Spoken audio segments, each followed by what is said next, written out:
So, Jamie, you choose your characters and your roles very carefully. Yeah. When did you decide and why to tackle this one? I told my agent when we were looking for these big blockbuster movies to break out and get our Will Smith on, that just in case we can't find that, find something that's just, And she found, Kim Hodrick found this beautiful movie. And then everything started to come together. Joe Wright. I had to go to London and beg, please let me do this. And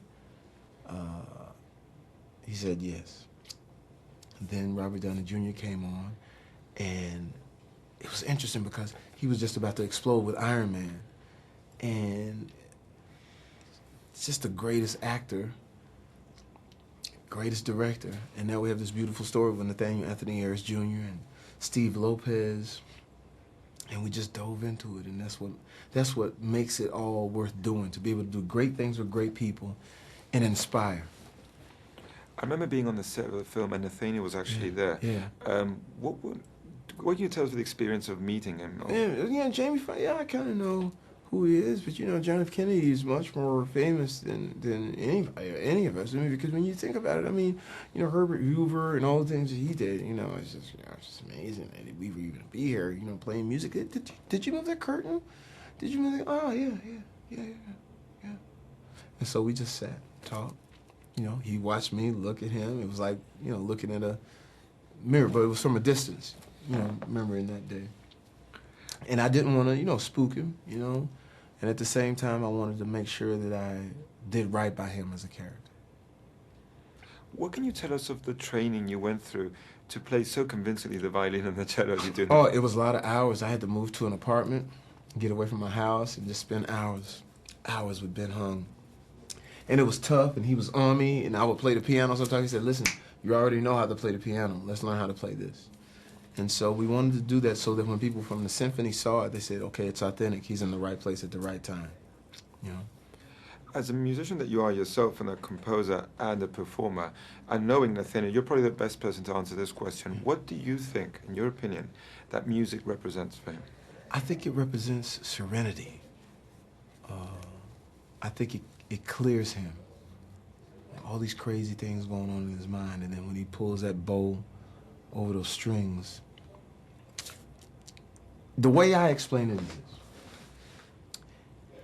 In Nathaniel's mind, there's Martin Luther King, Malcolm X, John F. Kennedy, Beethoven.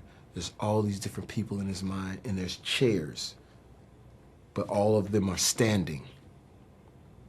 When he starts to play, they all sit down and listen to him play.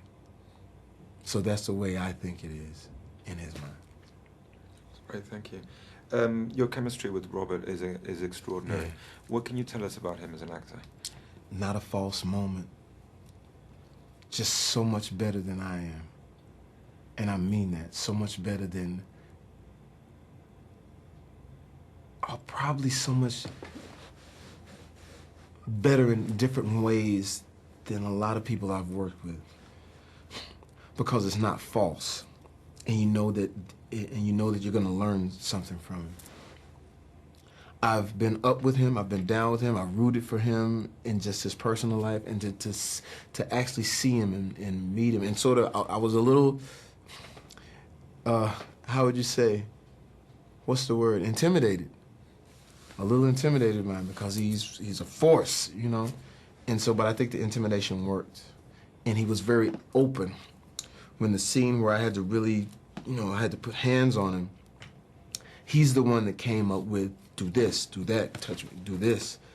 Because I was like, I don't want to hurt you. You got Iron Man coming out, And he's like, let's really get it. And so that's what you live for in this business, is to run into people like Robert Downey Jr. You're right. This film is a very special film, and it required a very special direction. Yeah. What do you think Joe Wright brought to it? Joe Wright put so much love and heart into it, and I was afraid for him. I was afraid that he would put all of his love and heart into this homeless situation, and that situation would betray him. So I played like, nah, I don't want to get too close to them. He says, you have to. I don't know about all that. I said, you see it this way because you're from England, and I see it this way because I'm living in L.A. I know what it's about. He says, you're missing it. So when we go down and we actually meet the people, tears in my eyes from hearing the stories. And then he looked at me and said, now do you get it? He said, do you understand what you have to do in order to play this role? And I said, I got it. And it didn't betray him. And he embraced it and put people in the movie that were homeless.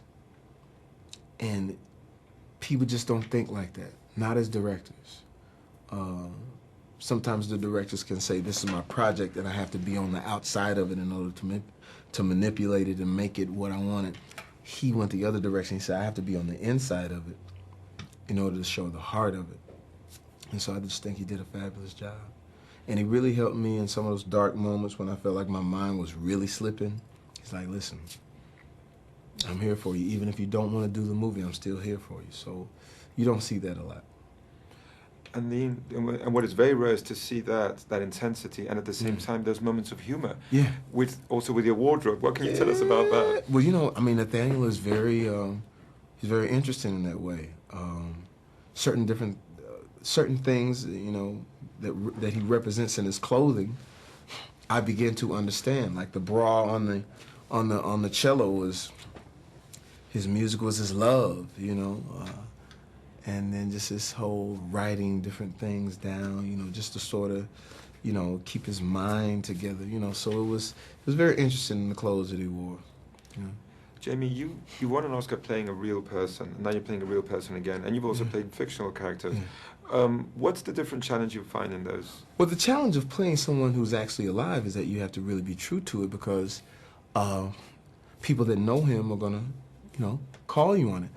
The first day we meet with the Lamp members, and I go, yeah, you know, because basically people in the, and then one guy, that's Nathaniel right there. And then as I'm dressed as Nathaniel, and his sister comes on set and she goes, and then that's when you really know that you're locking in on the character. And so those are the challenges, but if those challenges are met, now the movie is organic. And it's whatever you put with it, you know, that makes it move one way or the other, but it really comes from a true place. And so do you, Jamie. It's always a pleasure to be with you. Thank you, brother.